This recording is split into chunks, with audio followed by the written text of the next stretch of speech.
LDF സർക്കാരിന്റെ ദുർനയങ്ങൾക്കെതിരെ കാസർഗോഡ് മുതൽ തിരുവനന്തപുരം വരെ മുൻ MLA രാധാരാഘവന്റെ പുത്രൻ ബാബുരാജ് നടത്തുന്ന ഒറ്റയാൾ പദയാത്ര ഇരിഞ്ഞാലക്കുടയിലെത്തി. 900ഓളം പഞ്ചായത്തുകളും 140 താലൂക്കുകളും പിന്നിട്ട് 3 മാസം കൊണ്ട് യാത്ര പൂർത്തിയാക്കാനാകുമെന്ന് കേരള ആദിവാസി കോൺഗ്രസ് സെക്രട്ടറി കൂടിയായ ബാബുരാജ് പറഞ്ഞു.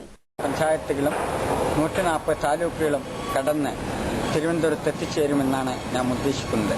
ഇതിന്റെ ഇടയിൽ ഡിവൈഎഫ്ഐക്കാർ ചായയിൽ വിമ്മൊഴിച്ച് കലക്കിത്തരുകയും കൊടി വലിച്ചു കയറുകയും ഒരുപാട് പ്രശ്നങ്ങൾ എനിക്കുണ്ടാകുണ്ടായി.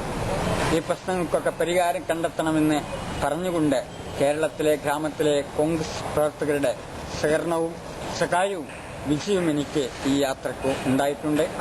ഈ യാത്ര തിരുവനന്തപുരത്തെത്താൻ ഇനിയും 3 മാസവും 7 ദിവസം കൂടി കഴിയുമ്പോൾ കാട്ടാക്കട, നെടുമങ്ങാട്, കള്ളിക്കാട്, പൂവച്ചൽ, തൊളിക്കോട് എന്ന മേഖലയിലുള്ള ആദിവാസി കോൺഗ്രസിന്റെ പ്രവർത്തകരെ സംഘടിപ്പിച്ചുകൊണ്ട് തിരുവനന്തപുരത്തിലേക്ക് സെക്രട്ടേറിയറ്റിലേക്ക് മാർച്ച് നടത്തും. അതിനുശേഷം രമേശ് ചെന്നിത്തലയുടെ കയ്യിൽ നിന്നും പതാക തിരിച്ചു വാങ്ങി നാട്ടിലേക്ക് തിരിക്കും. ഇതാണ് ഉദ്ദേശിക്കുന്നത്.